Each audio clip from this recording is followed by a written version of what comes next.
Class 9 আজকে আমরা বলবো সান্দ্রতা গুণাঙ্ক বা সান্দ্রতাঙ্ক, ইংলিশে বলে ভিসকোসিটি। এটাকে প্রকাশ করে ইটা দিয়ে। দিস ইজ সিম্বল ইজ ইটা। ধরো এটা হচ্ছে ভূতল বা ভূপৃষ্ঠ, হ্যাঁ, বা প্রবাহী একটা ভূস্তর। এর উপরে এবার একটা সারফেস, একটা ঠিক আছে, একটা সারফেস। এই সারফেসের উপরে একটা তরলের লেয়ার রয়েছে এইচ দূরে। এই দূরত্বটা হচ্ছে এক্স, এবং এই স্তরে ধরো এটা এ, তরলের বেগ এক্স দূরত্বে তরল স্তরের বেগ ভি। এখান থেকে এর সঙ্গে এই স্তরের সঙ্গে সংলগ্ন যে স্তরটা বি, এই ডিস্টেন্সটা হচ্ছে ডিএক্স। ডিস্টেন্সটা খুবই কম। তাহলে একদম ভূতল থেকে, এই যে ভূতল বলি, ভূতল থেকে বা পৃষ্ঠ তল থেকে তোমার এই দ্বিতীয় স্তরটা বি স্তর দূরত্ব কত? X plus dx. তাহলে এক্স প্লাস ডিএক্স দূরত্বে তরল স্তরের বেগ ধরবো ভি প্লাস ডিভি। ক্লিয়ার? তাহলে এই যে এ আর বি এর মধ্যে দূরত্ব ডিএক্স, তাহলে ডিএক্স দূরত্ব বৃদ্ধিতে তরল স্তরের আপেক্ষিক বেগ কত বৃদ্ধি পাচ্ছে? বেগ বৃদ্ধি কত পাচ্ছে? আপেক্ষিক বেগ ডিভি। তাহলে একক দূরত্ব বৃদ্ধি তরলের বেগ কত বৃদ্ধি পাবে? না ডিভি বাই ডিএক্স। এটাকেই বলে গ্রেডিয়েন্ট অফ ভেলোসিটি, বেগের নতিমাত্রা। আর এখানে ভিসকাস ফোর্সটা কাজ করবে সান্দ্র বল এফ, প্রবাহের অভিমুখের বিপরীত দিকে ক্রিয়া করবে এফ। ক্লিয়ার? এবার আমরা ধরে নিচ্ছি এ আর বি তরল স্তরের স্পর্শতলের ক্ষেত্রফল বা প্রস্থচ্ছেদের ক্ষেত্রফল এ বর্গ একক। ক্লিয়ার? তাহলে এবার দেখো, এখানে এসো, আমরা নিউটনের সূত্র অ্যাপ্লাই করব। নিউটনের সূত্র থেকে আমরা পাবো যে এই ভিসকাস ফোর্সটা পরস্পর সংলগ্ন দুটি তরল স্তরের ক্ষেত্রফলের সঙ্গে সমানুপাতিক। এফ ভ্যারিজ অ্যাজ এ, যদি বাকিগুলো ধ্রুবক থাকে, কনস্ট্যান্ট থাকে। আবার এই সান্দ্র বলটা বেগের নতিমাত্রার সঙ্গেও সমানুপাতিক। 2 1 আর 2 যৌগিক ভেদ প্রয়োগ করে পাই কি পাই? F varies as A into dv by dx,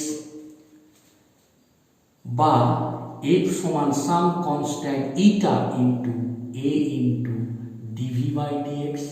এই ইটাটাকেই বলে তরলের সান্দ্রতাঙ্ক। বা সান্দ্রতাঙ্ক এটা নির্ভর করে দুটো ফ্যাক্টরের উপর। এক, তরলের ঘনত্ব বৃদ্ধি পেলে সান্দ্রতাঙ্ক বৃদ্ধি পায়, এটা ঘনত্বের সঙ্গে সমানুপাতিক। আর একটা হচ্ছে উষ্ণতা বৃদ্ধি পেলে তরলের মুক্ত পৃষ্ঠের অণুগুলির গতিশক্তি বৃদ্ধি পায়, বা তরল স্তরের অণুগুলির গতিশক্তি বৃদ্ধি পায়, ফলে সান্দ্রতা কমে যায়। তাই সান্দ্রাঙ্ক উষ্ণতার সঙ্গে কি ব্যস্তানুপাতিক। ক্লিয়ার? এটা একটা রিলেশন আমরা পেলাম। তাহলে এই ইটাটাকে বলে সান্দ্রাঙ্ক। আমরা ইটার সংজ্ঞা করব। ইটার ডেফিনেশন, সংজ্ঞা বই থেকে পড়ে নেবে, আমি বলে দিচ্ছি। ইটার সংজ্ঞা মানে সান্দ্রতাঙ্ক কাকে বলে। দেখো, আমরা যদি ধরি এর মান 1 বর্গ একক, আর বেগের নতিমাত্রা ডিভি বাই ডিএক্স এটাও 1, তাহলে এফ আইটা কি সমান? এটার মান 1, এটাও 1, সেক্ষেত্রে এফ সমান ইটা। মানে সান্দ্র বলটাই সান্দ্রতাঙ্ক অন হোয়াট কন্ডিশন? যদি এ 1 হয়, ডিভি বাই ডিএক্স 1 হয়। তাহলে সান্দ্রকের সংজ্ঞা কি হবে? দেখো, সংজ্ঞা আমি বলছি, পরস্পর থেকে, আচ্ছা এটাকে ভাঙলে কি হবে? এটাকে ভেঙে লিখতে পারো, এক কথা লিখতে পারো। ভাঙলে হবে ডিভির মানটা 1, ডিএক্সটাও 1, তার মানে ডিভি বাই ডিএক্স 1। পরস্পর থেকে একক দূরে অবস্থিত দুটি তরল স্তরের মধ্যে আপেক্ষিক বেগের পার্থক্য যদি 1 হয়, তবে 1 বর্গ একক প্রস্থচ্ছেদে ক্ষেত্রফল বিশিষ্ট সংলগ্ন দুই তরল স্তরের মধ্যে স্পর্শতল বরাবর যে সান্দ্র বল ক্রিয়া করে তাকেই বলে সান্দ্রতাঙ্ক। ফাইনালি বলছি, পরস্পর থেকে একক দূরে অবস্থিত দুই তরল স্তরের মধ্যে আপেক্ষিক বেগের পার্থক্য একক হলে স্পর্শতল দুটির এক বর্গ ক্ষেত্রফলে স্পর্শতল বরাবর যে সান্দ্র বল ক্রিয়া করে তাকেই সান্দ্রাঙ্ক বলে। সংজ্ঞা বই থেকে পড়ে নেবে। আমরা নেক্সট সান্দ্রাঙ্কে আমরা পড়বো কি, একক পড়বো। দেখো সান্দ্রতাঙ্কের একক ও মাত্রা, চলে এসো, একক ও মাত্রা। সান্দ্রাঙ্কের একক কি হবে দেখো, আমরা লিখলাম এফ সমান eta into A into dv by dx. তাহলে এখান থেকে আমরা লিখতে পারি ইটা সমান কি হবে, এফ এফ ইন্টু, তাহলে এটা গেলে ভাগ হবে, ডিভি বাই ডিএক্স, তাই দিয়ে আসলে ভাগ হবে। এটা হলো ইটা, তাহলে এর ইটার একক হবে। আচ্ছা, ইটার মাত্রাটাকে বলি, এককটা পরে বলছি। ইটার মাত্রা হবে, এটা বল, এটা ক্ষেত্রফল এল স্কোয়ার, এটা ডিভি এল বাই টি বেগ, এটা দূরত্ব এল, কাটাকুটি করলে হবে M L minus one T minus one. নিশ্চয়ই পারবে, বল M L T minus two বসাবে, এটা এল স্কোয়ার বসাবে, এটা এল বাই টি বসাবে বেগ, এটা এল বসাবে, এটার বেগ মাত্রা।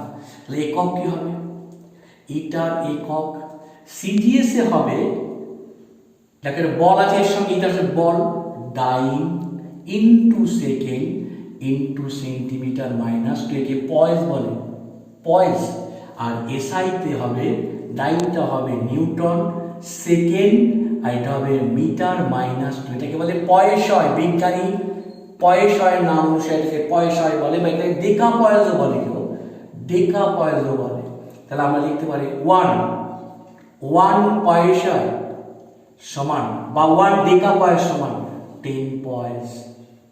এই রিলেশন শর্ট কোশ্চেনে লাগে। আর এখান থেকে তাহলে এই পয়েসের সংজ্ঞা করবে, এক পয়েস সান্দ্রাঙ্ক বলতে কি বোঝায় সংজ্ঞাটা করে নেবে। এক পয়েস সান্দ্রাঙ্কটা কি জিনিস দেখো, এক পয়েস সান্দ্রাঙ্ক, এখানে সান্দ্রাঙ্কের সংজ্ঞা যা বলেছে তাই করছি, এককটা ব্যবহার করব।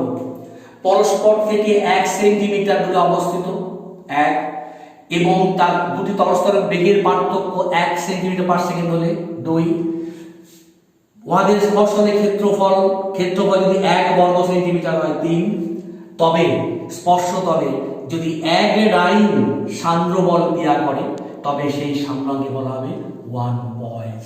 ফাইনালি পরস্পর থেকে 1 সেন্টিমিটার অবস্থিত দুই তলস্তরের আপেক্ষিক বেগের পার্থক্য 1 সেন্টিমিটার পার সেকেন্ড হলে 1 বর্গ সেন্টিমিটার ক্ষেত্রফল বিশিষ্ট স্পর্শতল বরাবর যদি 1 ডাইন বল সান্দ্র বল ক্রিয়া করে তবে সেই তলের সান্দ্রাঙ্কে বলা হবে 1 পয়েস। এবার ধরো একটা মধু আছে আর তরল আছে, দুটো প্রবাহিত হচ্ছে, মধু আর জল প্রবাহিত হচ্ছে, বলো কে দ্রুত প্রবাহিত হবে? মধুর ঘনত্ব বেশি, তাহলে সান্দ্রাঙ্ক কি হবে, বেশি হবে, বাধা কমবে, যেন মধু ধীরে ধীরে পড়বে আর জলটা আগে পড়বে। ক্লিয়ার? আর উষ্ণতা বৃদ্ধি পেলে সান্দ্রাঙ্ক হ্রাস পায়, এই অবধি দেখে রাখবে। আমরা এবার পড়বো বার্নৌলি উপপাদ্য। উপপাদ্যটা বই থেকে পড়ে নেবে, আমি বলে দিচ্ছি।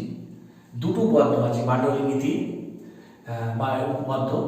যে কোনো অসান্দ্র অসংলগ্ন প্রবাহীর ধারারেখ প্রবাহ হলে সেই প্রবাহের যে কোনো বিন্দুতে একক আয়তনে প্রবাহের চাপ শক্তি, গতিশক্তি, স্থিতিশক্তির সমষ্টি ধ্রুবক হয়। কোনো অসান্দ্র অসংলগ্ন ধারারেখ প্রবাহীর ক্ষেত্রে প্রবাহের যে কোনো বিন্দুতে একক আয়তনে প্রবাহের চাপ শক্তি, গতিশক্তি, স্থিতিশক্তির সমষ্টি সমান হয়। অথবা আরেকটা বলতে পারো যে কোনো অসান্দ্র অসংলগ্ন প্রবাহীর ধারারেখ প্রবাহের ক্ষেত্রে প্রবাহের যে কোনো বিন্দুতে একক আয়তনে চাপ শক্তি তার চাপ শীর্ষ, ফলো করবে, চাপ শীর্ষ, বেগ শীর্ষ আর উচ্চতা শীর্ষ, এদের সমষ্টি ধ্রুবক হয়। দুটোই সূত্র বলতে পারো। কোন প্রবাহের চাপ শীর্ষ, বেগ শীর্ষ, উচ্চতা শীর্ষ সমষ্টি ধ্রুবক হয়। এটাও একটা উপপাদ্য, ওটা দুটোই লিখে দেবে উপপাদ্য। আমি এটা প্রমাণ করবো নেক্সট ভিডিওতে, এটা প্রমাণ